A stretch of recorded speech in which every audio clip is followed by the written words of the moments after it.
बिस्मिल्लाहिर्रहमानिर्रहीम। अस्सलामुअलैकुम दोस्तों, उम्मीद करता हूं कि आप सब लोग खैरियत से होंगे। दोस्तों, अगर आपने इस वीडियो के ऊपर क्लिक किया है तो जाहिर सी बात है कि आप इटली की एम्बेसी के बारे में कोई खबर लेना चाहते हैं। तो इटली की एम्बेसी की तरफ से गुड न्यूज आई है, वो आपको मैं इस वीडियो में बताएंगा। तो वीडियो को एंड तक जरूर देखिए, छोटी सी वीडियो होगी, वीडियो को एंड तक देखिए। और इसके रिलेटेड आपका कोई भी सवाल है तो आप नीचे कमेंट बॉक्स में पूछ सकते हैं, इंशाल्लाह ताला हम रिप्लाई जरूर करेंगे। और अगर आपने चैनल सब्सक्राइब नहीं किया तो प्लीज चैनल को सब्सक्राइब कीजिए।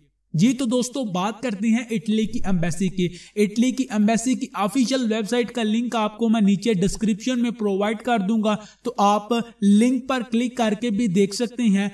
इटालियन जुबान में होगी, आप उसे इंग्लिश में कन्वर्ट कर लीजिएगा, आप आसानी से पढ़ सकेंगे। वहां पे लिखा है कि इटालियन एम्बेसी इन इस्लामाबाद ने तमाम वीजे ओपन कर दिए हैं। जी हाँ दोस्तों, ये गुड न्यूज आई है इटली की एम्बेसी की तरफ से। ये जो गुड न्यूज है ये इटली के ऑफिशियल पेज के ऊपर जो वेबसाइट है उनके, उसका लिंक मैं आपको नीचे डिस्क्रिप्शन में दे दूंगा। उसके ऊपर लिखा हुआ है कि इटली ने तमाम वर्क वीजे, तमाम विजिट वीजे, तमाम टूरिस्ट वीजे और जितनी भी और कैटेगरी के वीजे हैं, स्टूडेंट वीजा हो गया, हेल्थ वीजा हो गया, तमाम वीजे ओपन कर दिए हैं। आप तमाम वीजे इटली की एम्बेसी में अप्लाई कर सकते हैं। तो इंशाल्लाह ताला जिन लोगों का वीजा पेंडिंग था, स्टडी वीजा, उनका भी इंशाल्लाह ताला अब जल्दी रिजल्ट आ जाएगा। और जो लोग टूरिस्ट वीजा, वर्क वीजा या फिर स्टडी वीजा अप्लाई करना चाहते हैं वो भी इटली की एम्बेसी में अप्लाई कर सकते हैं। जी तो दोस्तों, ये थी आज की वीडियो को ज्यादा से ज्यादा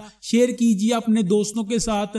और अगर आप नए हैं चैनल टीच वीजा के ऊपर तो आपसे रिक्वेस्ट है कि इस चैनल को सब्सक्राइब कीजिए। और कोई भी सवाल है आपका तो आप नीचे कमेंट बॉक्स में पूछ सकते हैं।